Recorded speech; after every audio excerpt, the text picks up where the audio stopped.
guys, it's Olivia and welcome back to Live in Literature. Thank you so much for all the love and support I received in my last video, and if you have not seen it yet, feel free to head on over to my channel to check it out. Hey, that's pretty good. Okay guys, we have the most exciting video for you guys today. For those of you who don't already know, it is Moss Month, and today we are going to be talking about Sarah J. Maas's new release, House of Sky and Breath. I'm so excited I could practically faint. Oh my gosh. I decided a couple of days ago that I wanted to be the first person on planet Earth to review this book. And I just made that decision, and I was like, it's going to be me. I'm going to be the first person to review this book. If you've seen other reviews for this book, You liar! I just want everyone to know that I was the first. I'm the first person to finish it, the first person to review it. It was me. I'm the first one. I'm number one, you're number two. And I wanted to give you guys the exclusive access and my thoughts and opinions about House of Sky and Breath. And as you might be able to tell today, I'm wearing an outfit that represents House of Sky and Breath. I'm wearing a blue sweater and I'm wearing blue pants. I don't know if you can even see them in the film. I'm blue, I'll die. And I'm wearing a fully blue monochromatic outfit to celebrate the release of House of Sky and Breath. And so this is how this video is gonna work. Let me break it down for you. Right now, I'm gonna give my non-spoiler section right here of my basic review of the book of House of Sky and Breath. And then lastly, I will be giving you my full in-depth review of what I thought of the book. This video is gonna be a doozy. I can already tell it's gonna be a long one, so buckle in. You're part of the family. Grab your sister snacks and... For those of you who have not read the book yet, but just want to know what my thoughts and opinions were without being spoiled, this is your chance to hear that right now. So let's get started. Okay, House of Sky and Breath. I absolutely, monumentally loved this book. Oh my gosh. This book was literally incredible. This is the most incredible thing I've ever seen. I'm being honest, I can't really talk about very much without spoiling the whole book. Other than I can give you a quick plot summary. Hunt and Bryce basically have made a pact that they're gonna hold off on things romantically and just kind of be friends and kind of work on themselves and work with each other to try and develop a relationship, and they're trying to hold off to the winter solstice. But things keep happening in the world. The war in on the other continent is basically drawing closer to their side of the world. And Bryce and Hunt have always been power players. And are they gonna get involved in this war? You bet your bottom dollar they are! They get involved. They get involved. And I am absolutely obsessed with all the new characters that Sarah introduced. I cannot wait to see more of them in the next book. I've been seeing some things floating around the internet. People have been complaining about the fact that Crescent City Book 2 is not nearly as good as Crescent City Book 1. It didn't have the raw emotional impact that the first book had. That's so upsetting. And with that, I agree. When I first finished reading Crescent City Book 2, I didn't cry once throughout this book. And then I did a reread a day later, and then I did cry when I was reading the end. Yeah, we're all quite emotional people. Not me. Ooh, Tom. I think Tom is, yeah. He's Tom an is definitely emotional the one. Yeah, he is. I cry most at animations. That's, I think, because I went into shock because of how crazy the book is. People have been complaining that there wasn't enough emotional depth or build up or those kinds of things that happened in this book. And I would disagree. I don't think that the emotional destruction of a person's mind, body, and soul represents how good a book actually is. It looks questionable to me.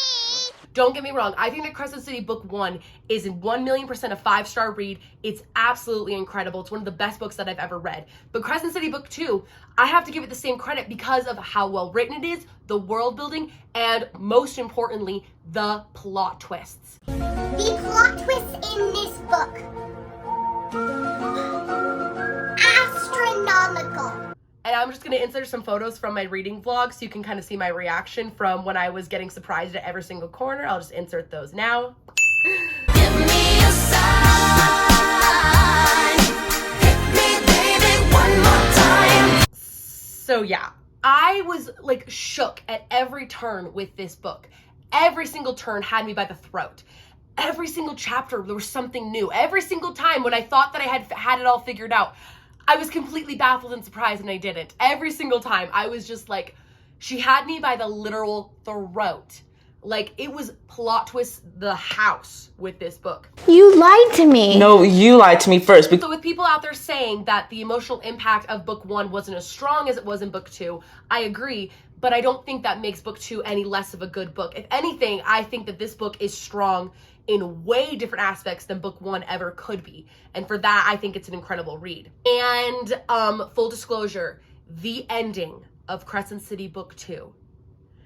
By far, one of the most jaw-dropping, head-splitting, mind-boggling endings I've ever read in my literal entire life. It was the craziest thing that has ever happened to me. Like, I tell everyone, I was like, it's so crazy. Like, you don't even know how crazy it is. Like, it's insane how crazy it is. And it was crazy, and it was crazy. So that was my story. You guys like it? So was it crazy? Was it crazy? Dude, crazy.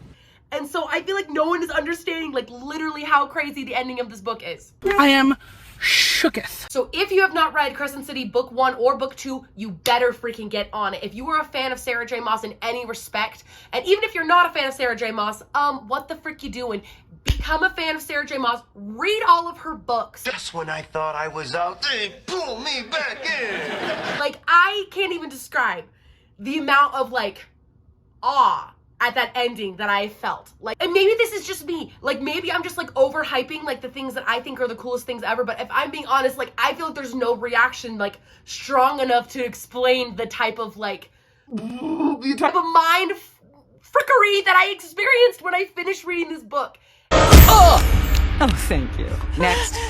I can never know that much again! It was incredible. And so, for my readers who have not read Crescent City Book 2, House of Sky and Breath, read this book. Around every corner, there's a new plot twist. The sexual tension has never been higher. Things are changing for all these people. New characters get introduced. Old characters get way more depth added to their characters, which I absolutely adored, and I love seeing all the characters in this book really grow into themselves. The ending will leave you gaping, absolutely gasping, not even knowing what to do with yourselves.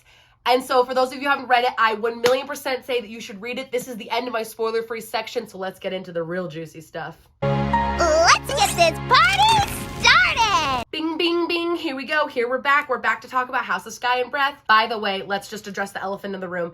Yes, Sarah did mates again. Yes, I still really like it. And no, I'm not mad. It's perfect! Some people are like, boo, Sarah, move on from the mate thing. We're over it.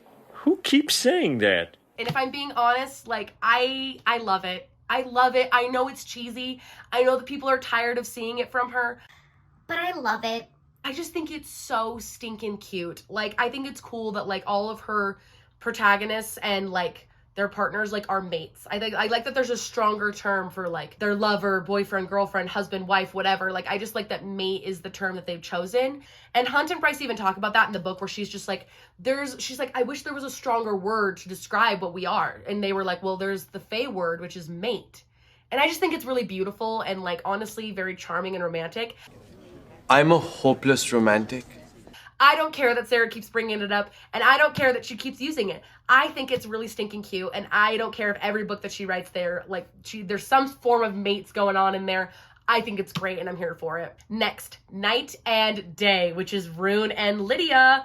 This is a very interesting dynamic that I feel like we're seeing here. So I've seen some people, like, posting things about how Night and Day kind of stole the show. If I'm being honest, I think I'm just such a big fan of Hunt and Bryce that, like, Night and Day couldn't have stolen the show for me. Are you blind? But I think that they were some of the most compelling moments in the book was between Rune and Lydia as Night and Day. I really love them, though. I think Rune really is, like, growing into himself. And I still love this, like, emo, like, angry, like, fae boy who's just, like, kind of, like, wants to go against everything, but he's just, like, this... He's so, like, the misunderstood teenager emo boy, and I just kind of love it. Like, You don't understand me. No one understands me. when they talk about the very end of the book about, like, how he's gotten tattoos all over his body to cover, like, the burns and the marks that his dad had, like, beaten him with. Horrific. Absolutely horrific. And my heart just, like, broke. That hurt! And then you have Lydia, or I guess I should be calling her Day. She was such a complex character to me. And that was one of the most shocking moments in the whole book, is when you find out who Day actually is, and it's the Hind, and you're just like, I'm crazy. what? Because I hated her, loathed her, absolutely loathed this woman. I hated her so freaking much. Like, I loathed her. I don't like it. I don't like it one bit.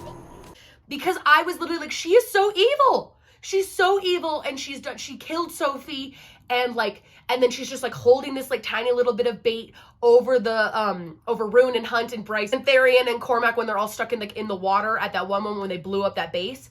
And like I was just like, what is she doing? Like, what is her end goal?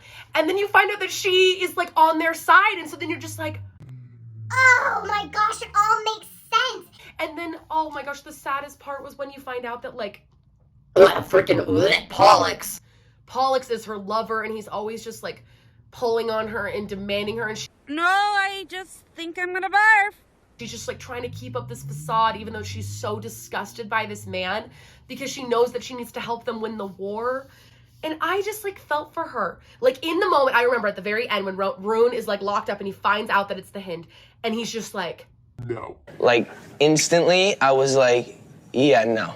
Like he's just like, he's immediately disgusted, horrified. He's just like, how have I fallen in love with this woman who is a literal monster?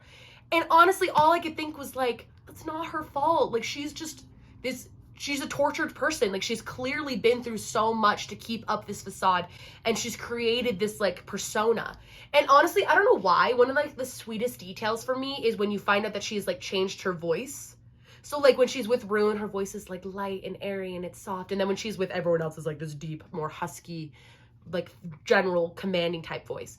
And I don't know why, but I feel like Rune deserves to be with someone who is a little like softer in that way. Like obviously Lydia has like, she's seen some stuff. She's done some things. She's experienced a lot of horrible stuff. She's been through it. Like she's literally been through it. And so you know that she's like super, super tough, has this like super tough exterior, but you know that when she's like, when they're in like that mind palace essentially between night and day, she just becomes this more like, she opens up and she becomes like a softer woman. And she just like even told Rune, she's like, you make me feel alive, like I'm alive. Because like this whole time she's just felt dead because she's serving this empire and these people who are so horrible, and she's just keeping up this facade and must hate herself more and more every single day. Whoa. I like honestly felt for her, and the fact that Rune like snubs her kind of at the end pissed me off. I understand why he did it, but I was a little bit pissed off at him. You know, they had this really intense relationship. If I'm being honest, it kind of like got kind of brought on a little bit too quick for me. His like attachment to her was very, very quick and very like, honestly a little intimidating how quick it was. It's more insta-lovey to me, which I didn't love. But obviously at the end, everything gets ruined because, you know, he finds out to the Hind, and so he's like, oh, I freaking hate this woman. He's like, but he also can't help but feel like protective of her when she's with Pollux and stuff. And so I feel like as the time goes on with the ending of this book and, you know, them being in prison and all that horribleness, I just have a lot of feelings. You know, I think that they're going to actually start to like develop a better bond and a better relationship. And I hope that they'll develop something that's a little bit stronger than this like insta-love connection that they made in the beginning. I'm obsessed with the night and day concept though. I think it's so freaking sweet and romantic. Cannot get enough of that. I hope that continues in the next book. Cormac. I want to talk about some of our new characters. Let's just like do a new character rant. We have Cormac, we have Ariadne the Dragon, and we have our 3 fire sprites. And we have, oh shoot, what's her name? A few moments later. Oh, she doesn't have a name. Okay. So, like I said, we have Cormac, the fairies, the dragon, and of course, the new alpha wolf trapped in the dark, trapped in that like mystic tank or whatever, she still doesn't have a name. Like this girl still like has no name, and I'm very interested to see that. So, Cormac, first of all, I want to talk about him. I absolutely loved him. I'll be honest, at the very beginning when he like stepped up to like the frat house, like at the very, very beginning, I was like, who is this guy? Get him out of here. He's ruining everything because he's like, I'm engaged to Bryce. And I was like, no, you're freaking not. Get out of here, you big old jokester. You're spoiling it! You're spoiling everything! And then he was just, if I'm being honest, he was such a douchebag to everyone. Like he was just always like so pissed off the whole time. But then when you find out that like he was in love with Sophie, who like gave up everything to like go save her brother Emil, and like he loved Sophie and all he wanted to do was find Sophie, I was like, oh, like you're just really soft for your girlfriend and you don't like anyone else but her, and it's really, really sad because like you're just trying to find her and it's not your fault, but also you're just like irritated at everyone. And if I'm being honest, his death. No! God, please, no! No! Unacceptable. I was honestly mad. Like, I was mad that Sarah killed him. I really freaking liked him. I really liked Cormac. I was really upset that she killed him at the very end. I wanted to see him like move on and like become a power player in the war that's gonna happen still, and like fighting the Asteri, and then she like killed him, and I was just like, Sarah, why? Why would you create this like totally awesome but also kind of an a-hole dude and then literally kill him off? I was just sad. I was really sad to see him go. And then you have Ariadne the Dragon, who like, she's now involved with the Viper, and she's a fighter in the ring, which is so crazy. But her and Flynn, oh, let's just talk about that. Flynn and the Dragon, I'm here for it. When you saw that Flynn was eyeing her when she came out of like her little shell or whatever, holy crap. I was like, yo, this relationship is gonna freaking slap. It's so damn hot. I love the 3 little fairy sprites. I think they're so stinking adorable. And I think it's so interesting that they approached Bryce and was like, hey, you should go talk to our queen because a princess needs armies and you're a princess. And so I think that's definitely going to come back later on. Like, we're going to definitely be developing some like little fairy sprite armies. Like, that'll be really cute. Love redemption for the little fairy sprites. They completely deserve it. Rest in peace, Leaba. I freaking love you. That was really cute. And then of course you have Ethan Holstrom's new like little love interest, which if I'm being honest, I was kind of gunning for like Ethan and Therian to like have a little thing. That would be nice. I was kind of like, oh, like they could be like, you know, like have a little moment. But then I was like, nah, fine, whatever. Clearly Sarah doesn't want them to have a moment. It's fine. I can already see where this is going. Ethan is already like here for this unnamed alpha wolf who's trapped like in this ceramic container inside the Mystic's office. And the fact that he like at the very closing chapter, he sets her free. I'm like, yes. I'm like, let's go. Danica's name is not going to be tarnished. Like, Sabine is not going to rule this pack of devils no more. It's going to be this chick and Ethan alongside one another creating their new pack of devils. And I'm honestly here for it. I just want to do a really quick talk about Sophie and Emil. I think that they are very interesting. I think that they're, like, when you started off the book with Sophie, like the prologue with Sophie and like her whole ish and like trying to get away, if I'm being honest, it was kind of hard to follow. And I will be honest, like I would have loved to have seen more of Sophie, like, and I wish that she hadn't died. And I wish that Cormac didn't have to like mourn her dead body. That was the saddest thing I've ever seen. And it would have been nice for Sophie and Emil to have been reunited like as brother and sister. But I did love, just to like a side note, I did love that Bryce basically took Emil in and was like, you're gonna be a Quinlan now, buddy. Are you an angel? And it was just so sweet to see how much Bryce cares, because that's what I love about Bryce. Is just so compassionate. She just loves so deeply. And I love that she just took this little boy in. Like, everyone was trying to get this kid because they thought he was a Thunderbird. And they were like, we gotta end this kid. Like, every power player on planet Earth was trying to get Emil. And Bryce was like, nope. Like, he's a little kid and I'm gonna rescue him and take him away from all of this, so he never gets bothered ever again. Then we have something I just want to talk about really fast, is Therian's deal.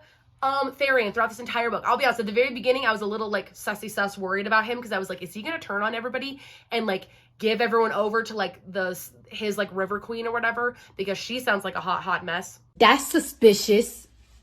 I was just, the whole time I just felt bad for him, because I was like, you're just kind of caught between a rock and a hard place, Therian. Like, you're engaged to her daughter, you can't really escape it, you don't want to be here anymore, and you prefer kind of like living on land. Like, it's literally the Little Mermaid. Like, I want to be where the people are. He's just like, I want to be where the people are, and I want to be with my friends, and I want to live somewhere that I don't hate, and I just need a body of water every now and then so that I can become a mermaid, because I do like being a mermaid, but I also want to be a human. It's a whole thing. And then when he makes that deal at the very end with the Viper Queen, what? I literally was like, Therian, what are you thinking? I'm like, you're stupid. Because now Therian is like, essentially like, he owes debt to the Viper Queen. He's gonna have to fight for her for the rest of his life or whatever. And then like, frick. He just, I'm just like, Therian, like, talk to your friends. We gotta communicate. Have them help you. I just wish that he had like talked to his friends and like explained the situation so they could have like maybe helped him out of it. I do like that Ariadne and Therian will both be like basically essentially like in the ring boxing together. Like, they can like fight together, and they can have like a little buddy to lean shoulders on, and hopefully Flynn and Declan and Ethan can come and check on them. So that's good. But still, I was just kind of like, Therian, what are you thinking? Like, I want to know where his story is going, because right now I'm super confused. Because I'm just like, you have all this potential and you just keep squandering it. I'm just mad because I'm like, wasted potential, Therian. Get your crap. Pull your head out of your butt. Let's get your crap together. Come on, dude. You can do this. I could have died! Keep it together, man! Ethan Holstrom was a very interesting story to read about. I did not know that he was in love with Bryce. I never got that from the first book.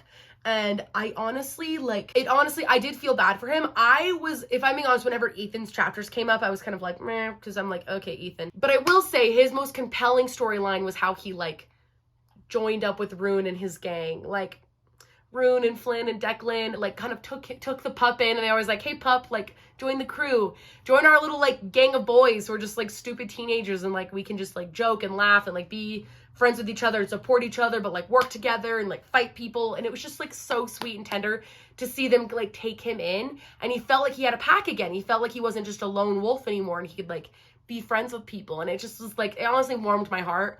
I was really excited about that. I think that he's going to really grow into his personality, and I'm excited to see what he does. And I'm hoping that he can help the crew essentially save Hunt and Rune and Baxian. Speaking of Baxian or Bastion, I don't know what to call him. It's Baxian, and I want to call him Bastion because I feel like that sounds better than Baxin. The Baxin, we're gonna catch the Baxin. Or Baxian. So, like, I don't know what to call him. I'm going to call him Bastion because I think that sounds better.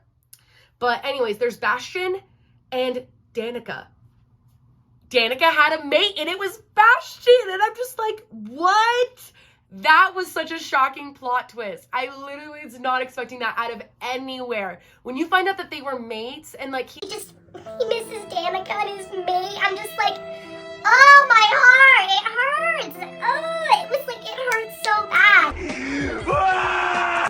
It honestly just, like, broke my heart to think that another person, like, Danica left another person here, like, all on their own without her, and she just left so many of us, you know, all of our hearts a little bit empty without her, and she just left her mate here, Bastion. When Hunt wasn't trusting him, it was so annoying to me because I could just tell. I was like, Hunt, this guy's gonna be a good guy. I can tell that he's a good guy. Like, Hunt, just give him a little chance, give him a little leeway.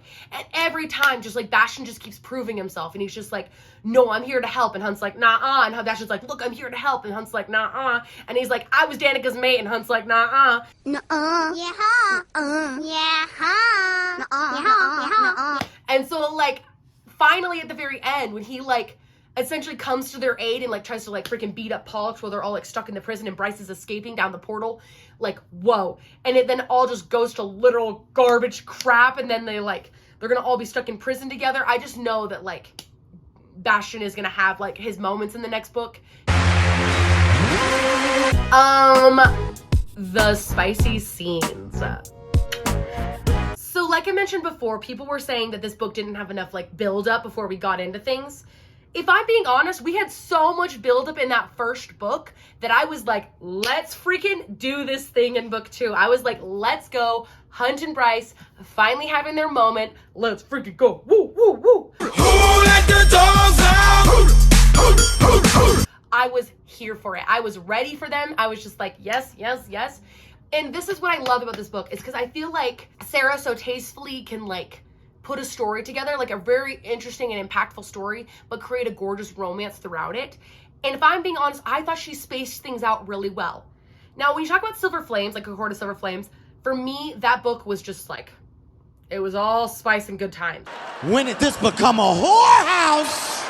And don't get me wrong, it was good times, but it was almost like too much. I was just like overwhelmed by the amount of, like, spice and smut there was in that book. I was just kind of like, holy crap, there's a lot of that, but not a lot of plot, you know? This, I felt like, was spaced out really evenly. I felt like there was good buildup to all of the moments. I felt like it was super hot and really fun to read. I thought that Hunt and Bryce were electric.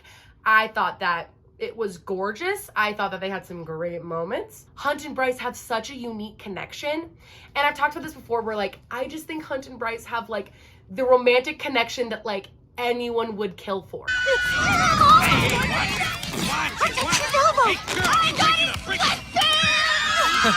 Like, they have the connection that, like, everyone wants. Like, their relationship, because it's an urban fantasy, you can just see that, like, they're always on each other's team. Like, their humor, like, only they understand it. And, like, everyone always, like, gives them weird looks when they make jokes to one another. And they're just, like, cracking up. And everyone's like, you guys are freaking morbid and weird. And they're just, like, cracking jokes. And they just are, like, on each other's team. Like, they are a united front. Like, Hunt supports Bryce. Bryce supports Hunt. Like... Do you want to form an alliance with me? Absolutely, I do. Good. Excellent. So I just thought it was really well done. I really enjoyed it, and I think that it was, I just think it was well done. I really enjoyed it. It was well done. I've got nothing else to say about it. Now, it's time to talk about the cataclysmic, world-ending, book-ending that this book has. First of all, let's just get to the crux of it. So, okay, let's just talk about, like, so... my brain is like exploding in a million pieces. Oh no, my brain, it's broken. So you have the first part of it where you have Hunt and Bryce and Rune essentially like knelt down before the Asteri, and they're knelt down before him, and they've discovered that like first light is what they use to like power themselves. It's like what they've been using to power themselves, and all the souls of the dead people who give their first light to them, that's what it's been. They've been taking it. They've been taking people's first lights to like survive, and they've been just like, they've become these like world conquerors to like take over worlds essentially. And I was just like that's it. And so they like figure it out. They figure out how to defeat them, and then it just all goes to crap because then they're gonna like kill then Bryce is like, I'll sacrifice myself. She's like, I'll tell you everything. Like, I'll stay here forever. Like, please let Rune and Hunt go. And then she breaks free, sprinting down the hallway to open up a portal to hell. And so Bryce and Hunt and Rune are like, Bryce, you have to go down to hell, find the princes, and convince them to like build up their armies and come and rescue us essentially, and like stop the Asteri from taking over. You are a nerd. And Bryce is like, okay. And so she's running, and the portal's opening, and she's going, and she flies through, and then she's gone. And Hunt and Rune have, and Bastion have no idea what's happened to her. When they tattoo the crown of thorns on Hunt's head again, and he's screaming into the void, like a soul scream is what they called it, and Bryce could hear it on the other side. Heart-wrenching. What's the matter with you? That's the saddest story I ever heard. And the utter devastation in her words, and you could just tell the panic in her brain when she realizes like, oh my gosh, like my mate, Hunt, my mate, like he's hurt and he's like back in the other world and I don't know how to help him. Like, help me help him. And then we get the biggest earth-ending plot twist of all time, where Bryce ended up in Valeris with a court of thorns and roses. Like, what? Like, Sarah has finally done it. She has crossed worlds, ladies and gentlemen. She has finally bridged the gap. We've seen spoilers and little moments throughout all of her books, at the endings of all of her book series, of like little moments of like seeing beyond the veil into other worlds, into Teresian and Valeris and Crescent City. And we've been seeing these tiny little glimpses across the veil. And she finally did it. She finally did it. And I literally have never been so shook in my entire life. Holy crap on a crap. Like, Bryce ended up in Valeris. Azriel's the one who found her and brought her back to the house. And while she's freaking out and being like, my mate, everyone walks in and you're just like, everyone's here. You're like, Vera, Nesta, Cassian, Reese, Amryn, everyone's here. And they're gonna help her. And then you find out that the Star Sword that Rune has been carrying around this whole time is the twin to Guidonian, which is Truth Teller, Azriel's knife. And they're like brother-sister swords. And you're just like, they're connected. You're like, they've been connected this whole time. And when it literally ends with like, what's your name? And she's like, my name is Bryce Quinlan. And he's like, hello, Bryce Quinlan. I'm Rhysand. I died. I was like, oh my gosh. She found that. They're gonna like worlds collide. She did it. Like, I had never been so excited about a thing in my entire life. Truly. Like, she crossed worlds. She did it. And like, what? Like, the crossover event of the century happened. I cannot wait to see what happens in book 2 or book 3. And this is my biggest issue that I'm having. Is Sarah going to write an Azrael Gwyn book next? Or is she going to write Crescent City book 3? Because it includes them. And I just keep thinking, like, she can't leave me on this huge cliffhanger that Bryce literally crossed worlds. She essentially missed the pit of hell, went straight to Valeris on accident, ends up there and is like, can you guys help me? I can't wait to find out what happens next. Hey, wait a minute. What happened? What happens next? Come on, let's see the next episode. She's with them, the Bat Boys. She's with my Bat Boys. She's with Feyre and Nesta, Amber and Moore, Emery, Gwyn, everyone. And I'm just like,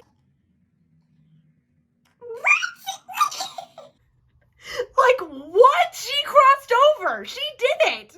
I don't know why this is so, like, jaw-dropping for me. I was just so shook. I never thought that she would actually ever cross over. But this time she actually did it. She crossed over. Woo-hoo! We did it. We did it. Oh, yeah. Overall, I was stunned when I finished this book. Absolutely 1,000,000% stunned.